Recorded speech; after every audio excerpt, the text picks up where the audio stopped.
What's up, YouTube? Deadpool 2323 back at it with another non-first appearance key issues. I got 3 books here today. So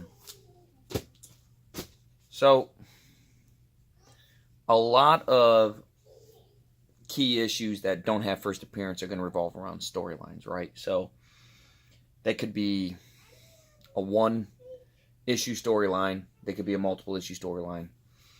A lot of times it'll be a multiple issue storyline, but one particular issue is worth more than the rest.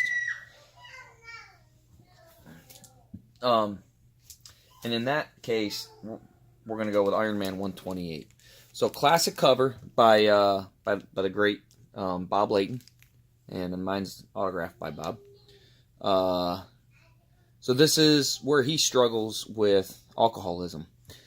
So kind of like in the 60s when you had Neal Adams tackling the drug issue in, I believe, the Green Lantern issues, but it was in the DC universe. You have Bob Layton attacking alcoholism. And, you know, Tony Stark is an alcoholic. This is kind of what they based Iron Man 2 off of a little bit. It's the Demon in a Bottle storyline. They've done homages to this cover. So there was multiple. Obviously, it wasn't one book where suddenly he was an alcoholic, right? Like, there was a lot that led up to it, and there was a lot that happened after this in the storyline. Great storyline. But this is the book that everybody gravitates to. This is the one called Demon in a Bottle. This is the one where he confronts it, and this is the classic cover. And for those reasons, this book is definitively a key issue, and it's not a first appearance. This next issue is a one-shot. Now, technically, there's probably a first appearance in here, maybe, but it's not a character that I could even tell you who it is. Fantastic Four number 51, and this is This Man, This Monster. So what happens in here, first it's a classic cover. There's been homages to this cover. I know Marvel Zombies did a copy of this. It's a great cover. One of my favorite Fantastic Four covers. I really like this cover. One of my favorite Thing covers. So what happens is some other scientist who's jealous of Reed Richards decides to kill him. And he decides he's got to trick him to kill him. So he's able to somehow get Thing to come to his house. He kind of puts like a radio wave attractor on and makes him want to come there. He doesn't even realize it. He feeds him and basically poisons Thing to fall asleep. And he does a scientific experiment to remove the powers from Thing and put him on himself. And he says his skeletal structure is similar to Thing. And then he goes to the Baxter Building and portrays himself as Thing, as Ben Grimm. And Ben Grimm wakes up and he's a normal human again, and he comes to the Baxter Building to warn them, but they don't believe him because, well, you know, who else could be Thing, right? So basically, Reed does an experiment. He relies on the Thing to save him, and ultimately the guy ends up realizing how good of a person Reed Richards is and ends up sacrificing himself to save him, which transfers the powers back to Ben Grimm as Thing. So, kind of a convoluted one-book story, which back in the day, believe it or not, that used to happen a lot. But a really fun read, an interesting story. Really enjoyed reading it. It's a bit of a key. It's a minor key. It's not a major key, but it is a sought-after book.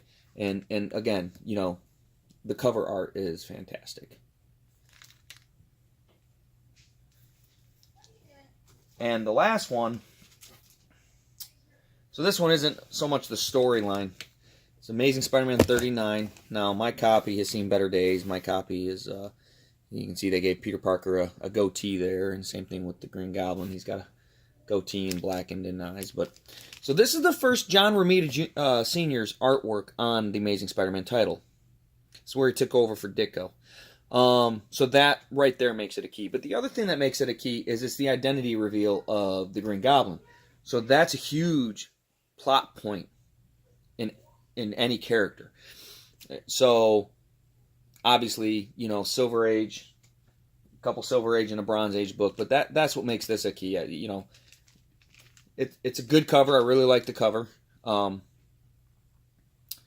It's an extremely important moment in the storyline of the Amazing Spider-Man, and it's one of the best Spider-Man artists first time doing work on his cover. So I mean, kind of a trifecta there. I'm actually kind of surprised this book doesn't command more money than it does. I personally think I think it's a good cover. I'm not going to say it's a. I think it's a good cover. I'm not going to say it's a bad cover. It's definitely not a bad cover. It's a very good cover. I won't say it's an iconic classic cover. That's highly sought after for the cover. A lot of people search after that. I think this is a pretty iconic cover. I think this is a pretty well-known cover. And this is a well-known cover, too. But, you know, when I think iconic, I think like Spider-Man 50, stuff like that. So, all right. So, that's it. That's my 3 books today. So, appreciate you checking out. If you liked the video, hit like, share, and subscribe, please. Take care.